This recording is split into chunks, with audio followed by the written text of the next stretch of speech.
Hi, and welcome Ron Victor to Smart Building Series. Ron, how are you doing? Good, Jim. How are you? Very nice to hear from you again. Yeah, good to hear from you.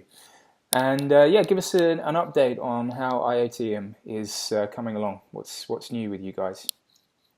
Um, we are very happy to one large announcement that came out earlier this week or last week rather was that Rexnord has decided to use us as the edge cloud infrastructure company for all its needs. Hmm. And I'll talk about more about that use case.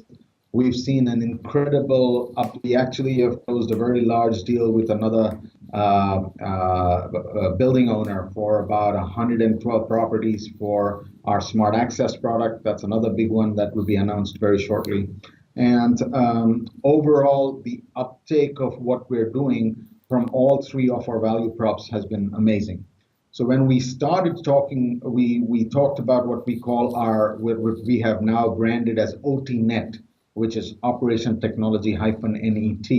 And OTNet is basically our traditional network infrastructure as a service offering, which basically has the inodes on either side, and you have a secure virtual programmable data diode overlay network that abstracts out all the complexities in deployment of industrial IoT at scale.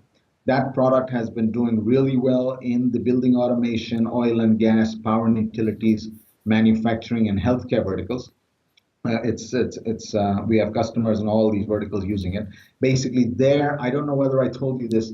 We've connected refineries now within 12 minutes. We've connected power plants within 18 minutes. We connect buildings within 6 minutes. So all the complexities involved whenever we're going through multiple DMZs without ever having to call an IT person, without ever having to change a firewall or a proxy setting, without ever having to get an APN or a VPN from an operator. All those layers being abstracted out makes this deployment so easy that we've got incredible traction in all of those verticals.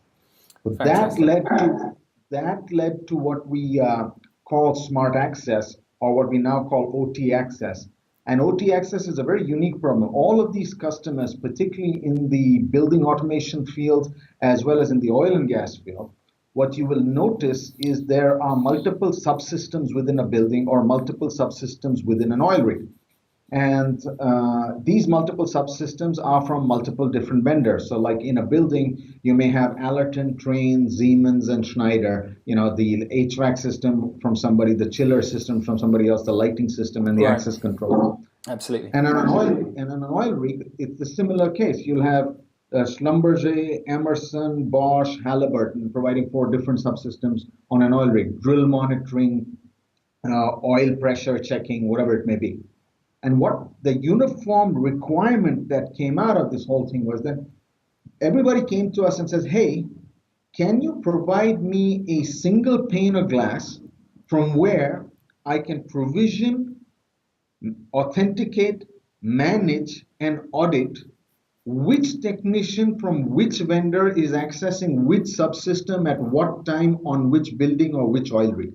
Can you provide me that? Because today, vendor A uses some kind of VPN, vendor B uses another VPN, vendor C says open up another port for me, vendor D forgets to close a port when they've gone in. So I want to basically have a uniform standard pane of glass. With one click, I should be able to enable Tom from Halliburton to access an oil rig between the hours of 3:30 and 4 a.m.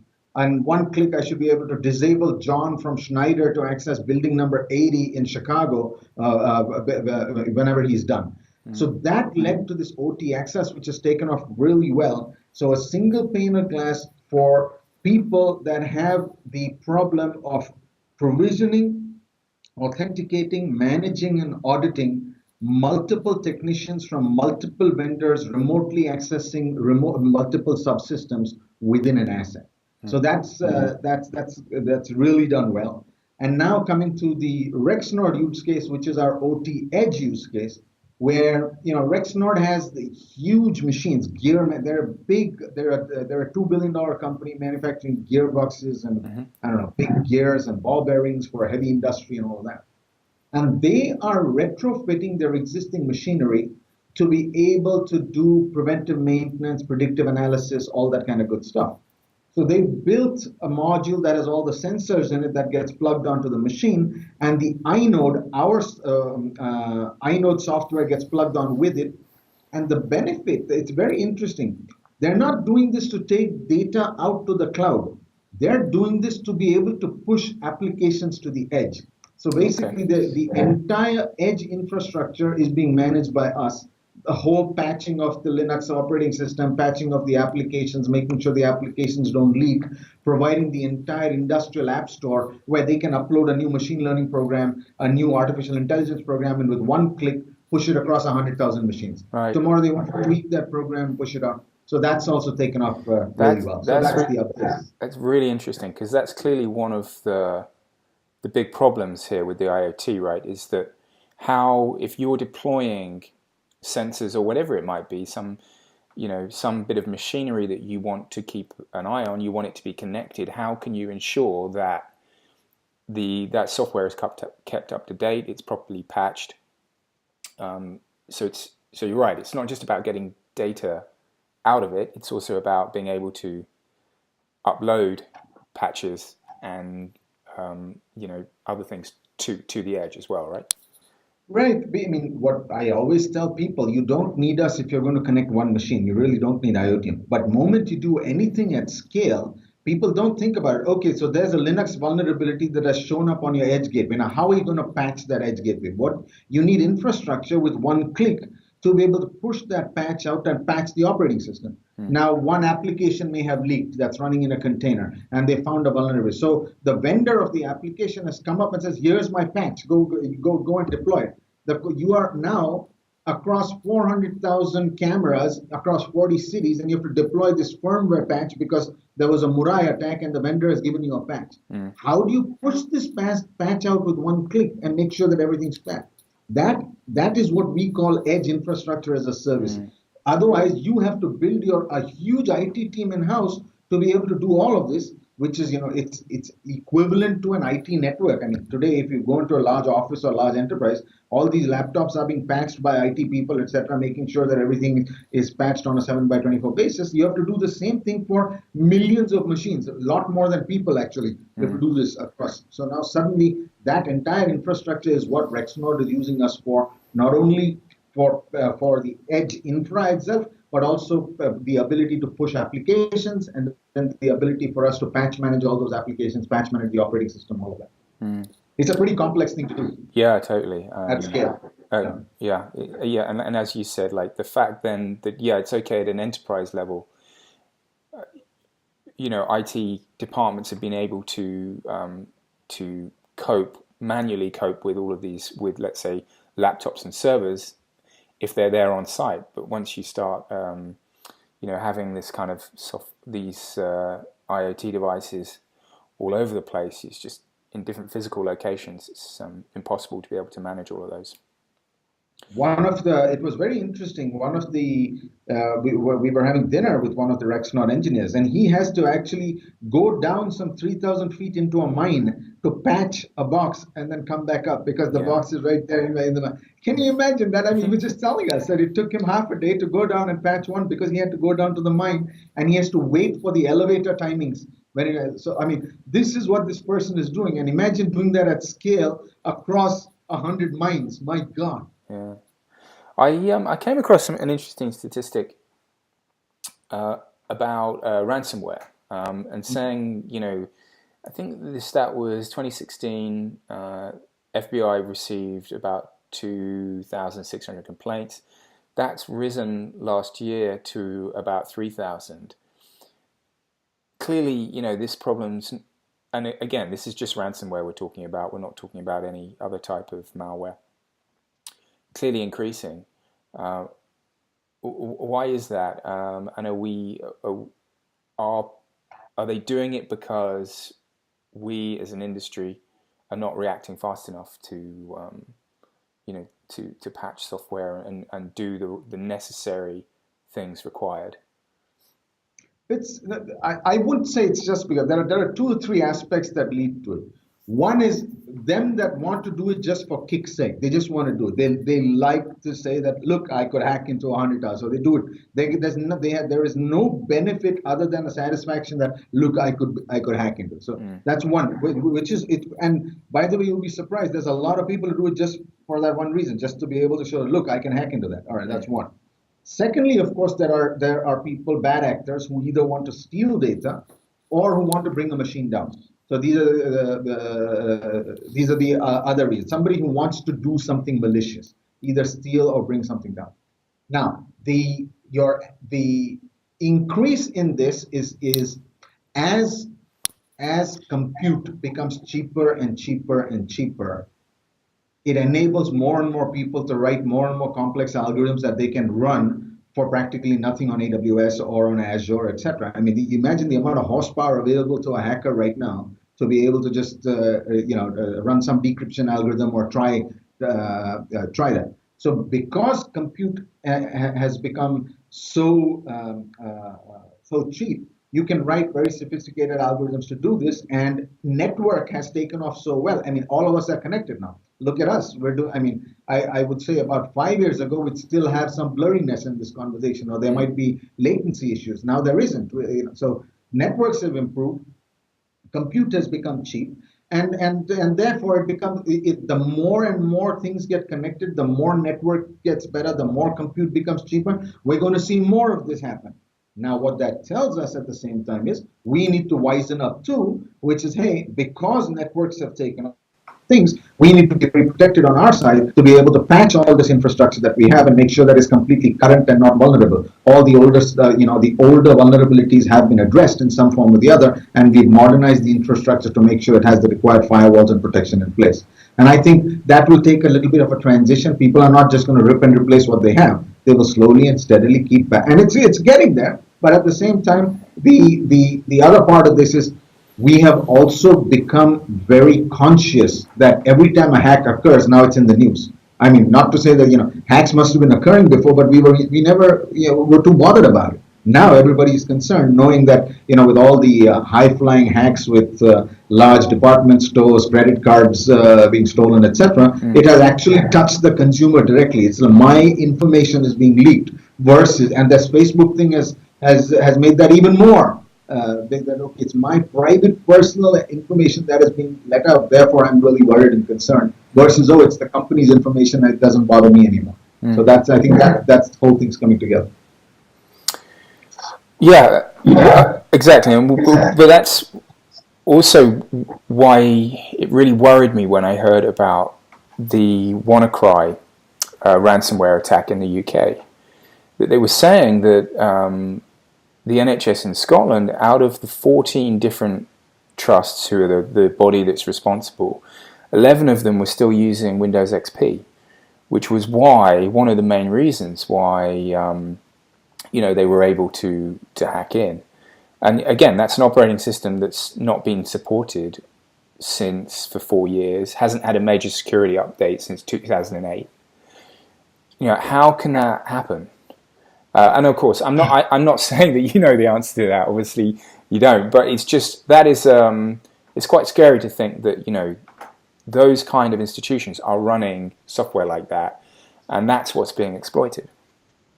The difference, Jim, between that and between then and now is the fact that cyber is the easiest way to cause damage versus anything physical now. I mean, cyber is real. You can bring countries down, you can build power, you can bring power plants down, you can bring, and that can create havoc. And therefore, what the mindset of all intelligence, like the NHS and all of this, has to first protect cyber, because a person sitting anywhere in the world that has a network and sufficient compute can now bring something down. So therefore, put a lot of attention in modernizing your systems, making sure the required firewalls and protection, that look at the latest technologies out there. I don't want to make the world go into paranoia or something like that. Everything that's happening has a solution. It's not that you could easily protect that XP network by putting one of our inodes in front of it. Nobody would have been able to touch the XP network because the inode would have blocked it. But that requires somebody to think that, hey, I have old infrastructure in space that has not been patched for a while. I need to immediately focus on protecting that or upgrading it to something that is more modern. I mean, we do that with our cars, we do that with our television sets, we do that with our laptops. How come we're not doing it with our XP-based servers that are, old? Hmm. Well, that kind of ties into my next question, which was, what we've seen is, or what we are seeing is an increasing skill gap, right? A skill shortage. Now, I'm hearing that, and we seem to be putting a lot of trust in the fact that machine learning or artificial intelligence could be, one of the best weapons against, cybersecurity, given the fact that we don't have enough people with the right skills.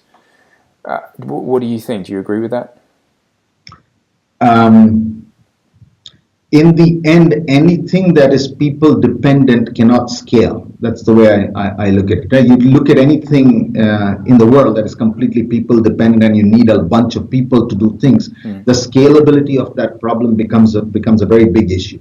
So therefore, yes, if I can run a deep packet inspection engine 7x24 on an edge gateway that is constantly looking at all the traffic on my network and saying, hey, something abnormal is going on. This doesn't happen normally at 11 o'clock in the morning. I'm seeing a spike of some sort. Please take a look.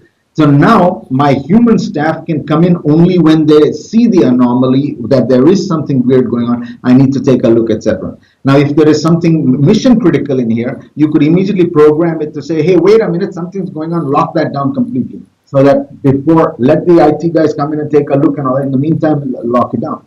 So machine learning and AI, I think machine learning in particular, I'm very gung-ho about, and I like the fact how we could use it. But in the end, somebody has to write the machine software that has the capability of learning the right things too. So the skill is now in writing intelligent machine learning algorithms that are going to deliver what they do, which is also a limited skill, by the way. There's not that many people who know how to write great machine learning algorithms. Yeah. But that will at least help us with the fact that we won't need to throw an army of people monitoring a screen all the time looking for anomalies. The machine learning algorithm will look for anomalies, whether it's deep packet inspection, whether it's network configuration, all that kind of good stuff, and vulnerabilities. I mean, there are companies that do one and only one thing. They'll send an algorithm out to say, hey, on all your equipment, the default username is username and the default password is password. Could you please change? Just detecting that itself is of incredible value. Something very basic, right? You can start with, let me see what's on my network, and does everything have a valid username and a password that's not easily copyable or easily available. Very fundamental, basic thing. And that itself, to do that with humans, would require a humongous amount of staff. So therefore, these machine learning algorithms, I'm a big believer in. Let's put it that way. Yeah, I mean, that's now, great. Whether they will deliver what they're supposed to, we will see. Right. Yeah. Of course. That's great advice. I think. I mean, speaking to someone previously, I know they were saying if you're a building owner or operator and you're worried about cybersecurity, the first thing you have to do is understand what is connected in your building. And I don't think a lot of people probably do actually understand exactly what is connected. And until you do, you really don't have the information you need to protect your network. You got it. So many people. I mean, today, right now, we've launched Discovery as a service in a container on the inode for that one reason. The customer came to us and says, Ron, great, you can protect my network. First, tell me what I have on my network. Because over the past 10 years, somebody plugged a DSL modem, somebody opened another port, somebody did that. It's completely unknown to me. Just run Discovery. Tell me what assets are connected, number one. Number two, Ron, can you run an algorithm for me that will basically detect all the usernames and passwords? Tell me which ones don't even have which have a wide open username. Very basic stuff. Let's start with that, and that will give me an audit of what I have connected, whether it's patched or not, what's running on XP, do I have usernames on, things that we take for granted, and I'll fix that, and then we'll go into the next generation of, providing even more layers of security. It's all about isolation, as I keep saying, Jim. We're always the threat of hacks are going to be there. But what you have to do is keep making it harder and harder and harder and harder for the person to get in. So you need layers of security. It's nothing but like the old fort, right? You had a moat, and before first people could fall into the moat. Then you had another moat where you had fire and oil. Then you had a big wall. Then you had a bigger wall, and that's the way. I mean, and there's no great magic to it. Even cybersecurity is the same thing. Just keep building layers and layers and layers so that you have enough time to react before the person reaches the mission critical asset, before the hack reaches the mission critical asset. Right, absolutely. Yeah, and we wrote about that in our report about trying to have a layered approach to cybersecurity, especially in buildings. I think it's super important. You know, since we last spoke, have you noticed any sort of marked difference, perhaps in what's going on in the smart building industry with regard to cybersecurity? Are you seeing now a better level of education, or are you coming up against the same kind of problems? I am definitely seeing more engagement. The concern level has gone pretty high. Whenever you go to Realcomm or IBCon or to Niagara or which are Tritium's show or whatever else, or Haystack or Skyfoundry show, these security sessions are slammed. They're packed. Everybody's in there. So the IFMA show, I was there, and there people are there. All these security sessions are packed, so people understand that cyber is here, that their building is an asset that is one of the easiest way for somebody to come in. It's no more they have to penetrate the enterprise network. They'll penetrate from the building network and then try and hop onto your other networks, etc. So the concern level is high. The interest level is reached. Are people doing enough fast enough? No. That people are still, they're trying to. I keep telling this, and it's weird. People are trying to protect $1 billion asset for $100 a month, and that doesn't make sense to me. I mean, when you buy, you're protecting your entire skyscraper here. You're protecting multiple companies that are in that building. If your lights go out, the amount of damage that's going to cause to your lease, to your brand value, to people not wanting to rent from you, etc., is going to be huge. And you're still stuck in, but I want it for $100. Like, now I'm seeing people move to the mentality, hey, I don't care. My brand value is so high, I have to patch the building. I have to make sure that it's protected. I have to make sure the lights will never go out, the elevators will never be hacked, and I have to do that because I'm brand conscious. My stock market, my stock price will get impacted because of the negative press around it, and therefore I understand what I'm dealing with, and therefore I'm not going to bicker about $100 a month or $120 a month or something like that. So I'm going to go and protect my asset.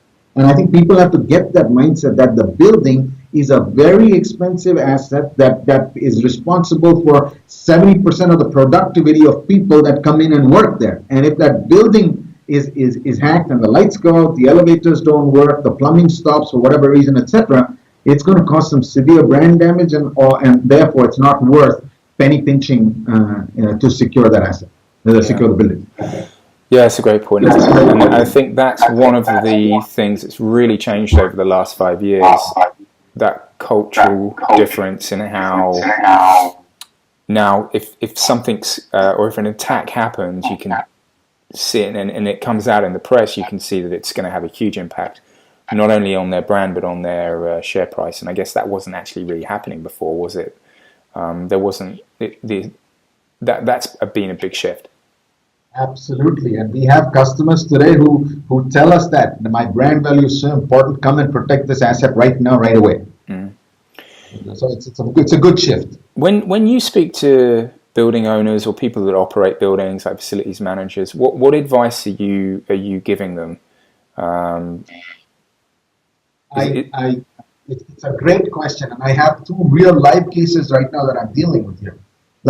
See, there are customers that want smart access, which is the ability to provision, manage, authenticate, and audit which technician from which vendor accessed which building and which subsystem within the building remotely with an audit log available, etc. Now, that requires some more investment on the part of the building operator because it's a little more expensive service that we offer compared to our regular OT net NAS service. What I've been telling people is, worry about smart access later. Just take the NAS product, which is offered at nothing, and protect the building. Just put it in there, block it, make sure that nobody has access to the building. That's the first thing. Once it's protected, now you can do all the bells and whistles you want to do. So my message to the entire property owners, to all REITs, to all property managers is, first and foremost, drop an inode into the building, protect that building. Once it's there, at least I breathe a sigh of relief that, I mean, I am more paranoid about my customers' buildings than I think they are. Like my emails to them are, first, protect your building. Just drop this in and stop the proliferation. Then we'll worry about everything else. Yeah. Yeah, great advice. And then same thing about when you meet, let's say, equipment manufacturers. You know, the companies that are, you know, actually deploying bits of kit, sensors, maybe, you know, companies like Rexnord. What do you say to them? What would be their, you know, your first bit of advice to them? The first bit of advice, and I don't know whether they should listen to my advice or not, but my advice is stick to what you do well. Right? Don't do stuff. It's like I make elevators. Now I'm going to build a mini Cisco in-house to be able to network all these elevators and connect them, which to me doesn't add up. You're damn good at making elevators because you've made elevators for the past 100 years. Why are you delving into a space that is not your core strength, which is going to be a cost center, not a profit center? Let people who know and do that for a living do that for you. A company like us, which provides the infrastructure for them. So whenever we talk to OEMs in everything from building automation, oil and gas, power and utilities, all of these guys make it. I mean, even let's say a very large healthcare company that makes X-ray machines and MRI machines and ultrasound machines is now using us for the edge cloud infrastructure because they know that is not their core business. Their core business is making the best damn X-ray machine in the world with the best damn image and enabling third parties to write applications that can analyze that image so they can detect cancer sooner than you could detect it or whatever else. So they stay focused in that, and they let people like us come in and provide the network infrastructure, the edge infrastructure, the protection. So my advice to most, and this is a very hard sell to the OEM, by the way. It's not an easy sell because the OEM says, it's my product, I'm going to build it in-house. It takes me, till I get to the C-level conversation, it'll take me a hard sell. But the moment I go to the C-level conversation, I say, dudes, you guys make gears. Why are you trying to do this when you have it? And why are you building a cost center of 100 people when I can do this for 1/10 the price for you? And that's when, then it's a no-brainer. Then it's a top-down sale. But that's the problem with OEM. It's like everybody trying to say, I can now protect my assets from cyber threats, even though I make forklifts, right? Yeah. I mean, it's a very different thing to make forklifts than to do networking and cyber gear to be able to protect the forklift. They're two different things. Yeah. Do you think there's a similar problem with in the smart home residential space? You know, my sense is that a lot of startups are targeted there. You know, like bits of kit for smart homes, maybe locks or video cameras or, you know, smart home assistants. And, you know, a lot of focus in startups is just getting a product out there, you know, minimum viable product, testing, iterating, improving. But it seems to me that kind of model doesn't lend itself very well to, you know, really good engineering, in the sense that, you know, there must be a lot of unprotected products out there. There's a humongous amount of unprotected products, and I see that as an opportunity for the telcos and the cable operators of the world. I believe that same box, that set-top box, which is in your home, which is responsible for your internet access, which is running your Netflix and Pandora, which is giving you your television channels, that box has to have an inode on it, and it becomes the sentry of the house, which means everything that goes out goes through that box, and everything that comes in comes through that box. So there's a wonderful opportunity here before 5G, and interim, I would say, between there I would say two opportunities. The entire 5G network presents a marvelous opportunity in a similar manner, and now inside the home, the cable operator, the telco has a wonderful opportunity. And if you think about it, that's what Nest is trying to do, right? Nest got into the house with a thermostat, but in the end, they want to become a gateway where everything is going through them. Similarly, ADT, who provides the security system in the house,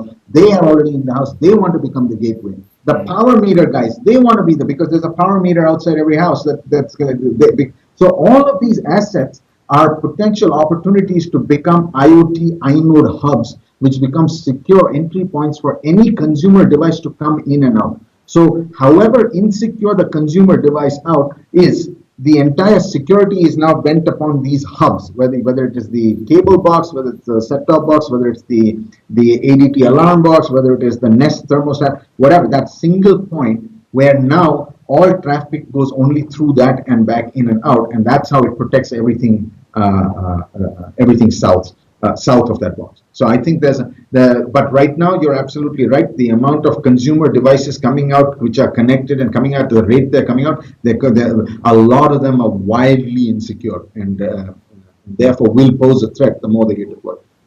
Yeah, it's really interesting that you don't hear too much about people talking about security within home and those kind of products.